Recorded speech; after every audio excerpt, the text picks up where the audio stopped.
Hello, today I am going to be walking you through the poem Shooting Stars by Carol Ann Duffy, and I'm just going to talk to you about the overall themes and ideas of the piece and do a little bit of analysis. I will be doing this in Word, and so I'm going to be utilizing a color coding method as well as adding some additional comments under each of the stanzas. So what I'm going to do first is I'm going to take the poem and I'm going to insert a table, and this will allow me to go ahead and comment my comments on each of the stanzas without affecting the integrity of the stanzas.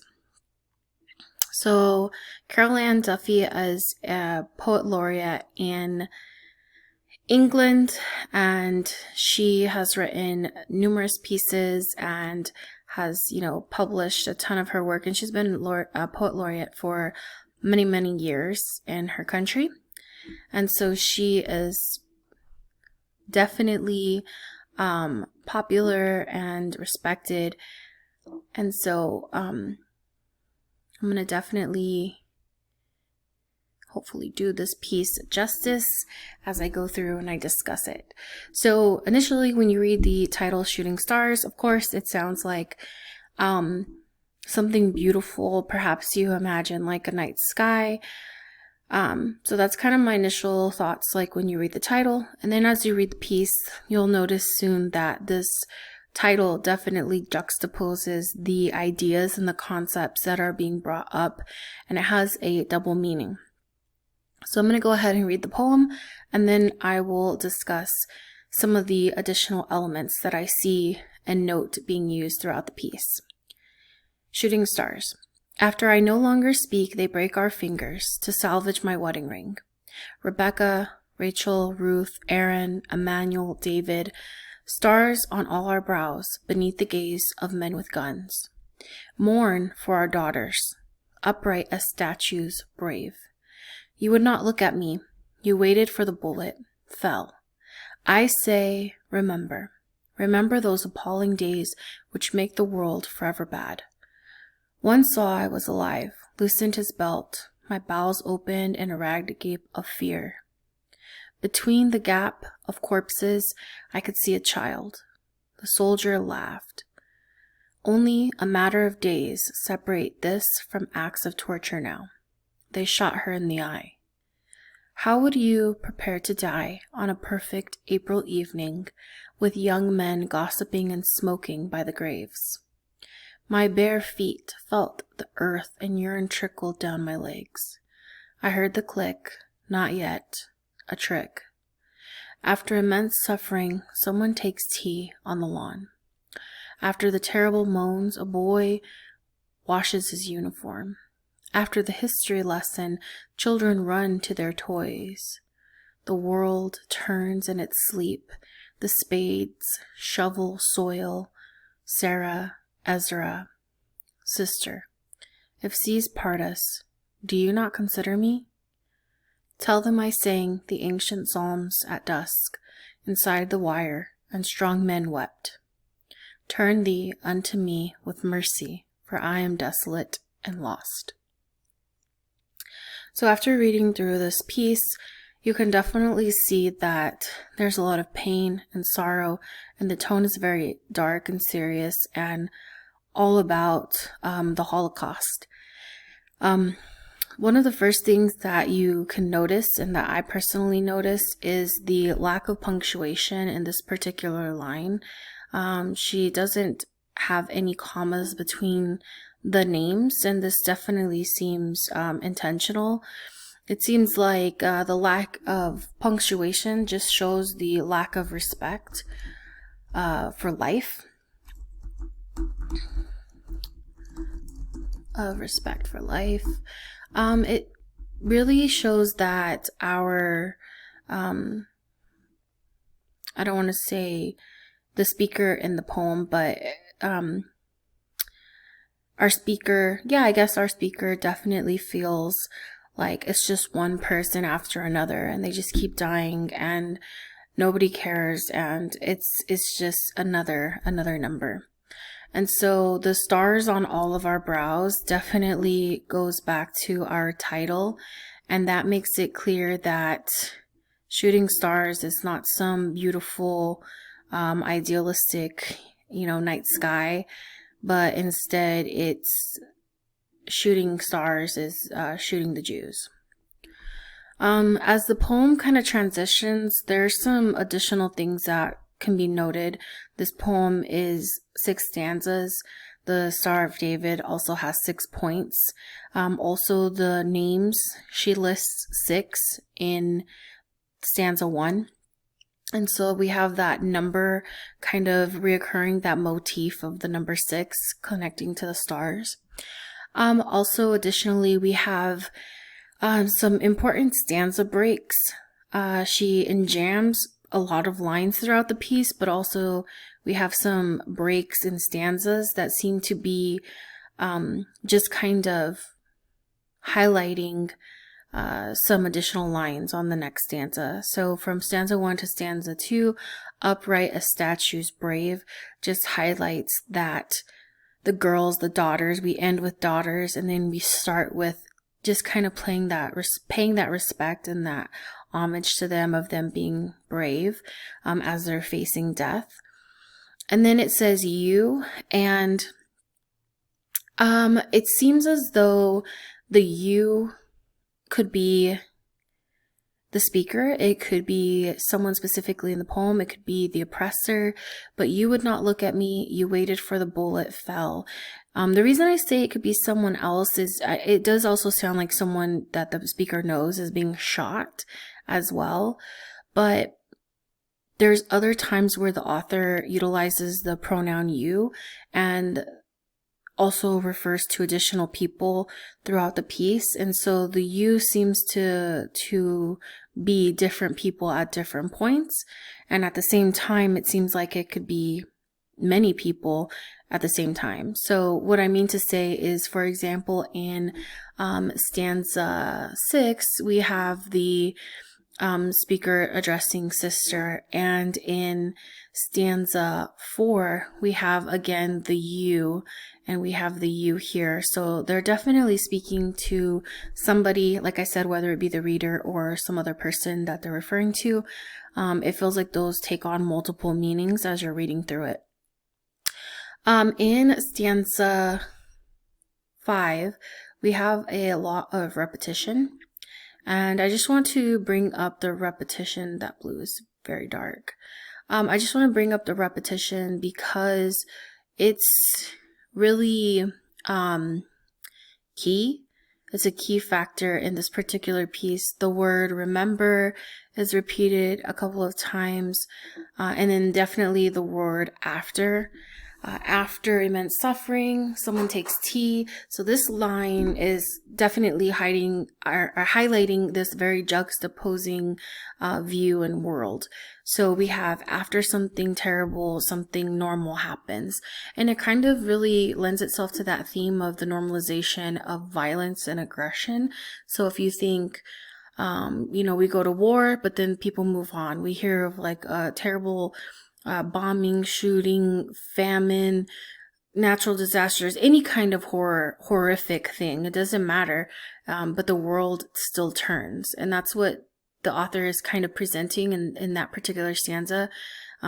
Toys, the world turns in its sleep. And you have the uses of some beautiful alliteration, especially in the latter part of sleep, spades, shovel, soil, Ezra, sister, sees. All of those S's kind of create a softness, and almost like your speaker is fading out in the last part of the poem. So you have some really effective sounds as well going along with that feeling of dying, almost the softness of like taking your last breath potentially. So going back to the repetition in stanza 2, you also have I say remember those appalling days which make the world forever bad. This particular line is so powerful and so significant, and I'm gonna go ahead and highlight it in a different color just because for this particular line, I really want to make note that it is really the theme of the poem, the theme that you know, the world goes on, but yet the world is forever bad. And so this piece really kind of highlights that idea that there have been terrible things that have happened, horrible things, and we have it at the end as well. If seas part us, do not consider me. All of that idea of just the world is a terrible, dark place where horrible things have happened, and in the speaker's mind, the world is forever bad. It doesn't matter what things humanity does to reclaim its glory. The things that have happened have been too dark, too desolate, and terrible to ever erase the past. And I think that's the overarching message, is that we can't erase the past, and we have to be mindful and remember these terrible things that have happened. And also in stanza 6, where we have, if seas part us, do not consider me, you have that really heavy idea of if it's not in front of you, if I'm not in front of you, if it's not in your vicinity, your country, your hometown, your whatever, how close do things have to be happening for you to consider somebody? Almost like, and then of course the use of sister, just calling out to humanity as a sister. It could be, a sister in terms of another Jewish person, or however you want to look at it, but it is seeking that idea that we're all in a sense connected. So why does something have to be close to you for you to care, in a sense? And so it's a really powerful and meaningful message, and it definitely leaves you with the idea of, how is it that I myself am reaching out to those in need and considering those people who cannot fight for themselves. So I'm going to just go ahead and quickly just jot down a few notes under each of these boxes. So I wanted to say the lack of punctuation shows the lack of respect for life. And I'm going to make a note. This is with the names listed. And if you pay attention to the names, they're all traditional Jewish biblical names. And then in the second stanza, we have some aggressive imagery and sensory imagery too. And we have just this intensity of waiting for death. And then also, and the beginning of some abuse on the part of the oppressor. It sounds like in this particular poem, stanza 2, toward the end, one saw I was alive, loosened his belt. Definitely like the speaker of the poem is being physically violated, sexually assaulted. And then we have something horrible the entire thing is horrible, but they have this horrible thought that the soldiers, just right here, you see this just disgusting side of our soldiers, of the soldiers of the poem. Just that idea that they laughed. So these oppressors are enjoying inflicting pain. It's more than war or any, justification that they could have had. It's more than war. It's just sadistic. And so it says only a matter of days separate this from acts of torture. Now they shot her in the eye, and we have just another graphic image of people being hurt and tortured. And then in stanza 3, there's a shift. The speaker begins to question the you of the poem. And you could say that's the reader. You could say, that's someone that they're methodically kind of talking to throughout the piece. But they start addressing them and asking, like, how would you die on a perfect April evening? And we have that juxtaposition happening once more. Death on a perfect April evening. And then we have, again, the soldiers who are acting like they don't care. This is just what it is. The men gossiping and smoking by the graves. They're just going about their normal daily business as if they don't care. So there's shifts to the speaker, like you, to question the you of how they would deal with the torture that's happening. And then at the end of the stanza, we have a really cruel and aggressive trick. We have the cruelty, again, of the soldiers who are toying with the prisoners.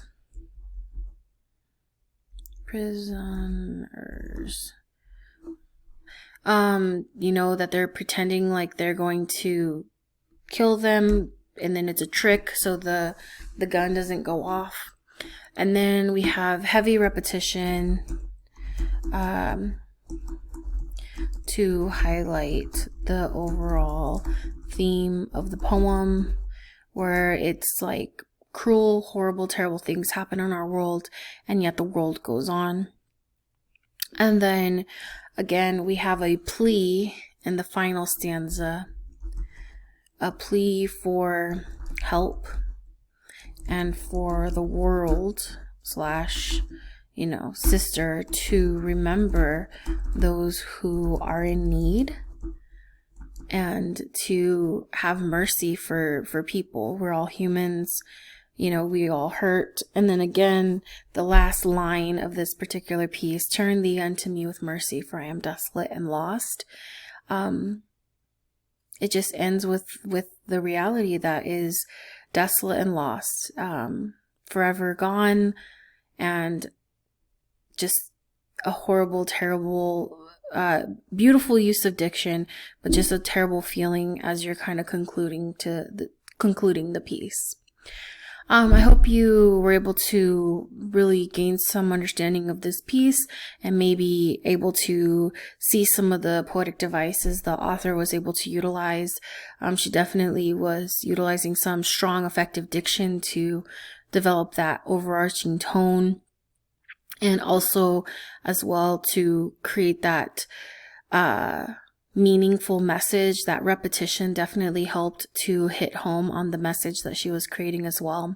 And then of course the imagery throughout the piece was heartbreaking, heart-wrenching, and it just made you see some very graphic images that really drive home the overarching concept that we have to be mindful of the harm done in the world, and we cannot forget the terrible things that have happened in the past. And again, this idea that the world is forever bad due to the pain that humanity has caused upon itself.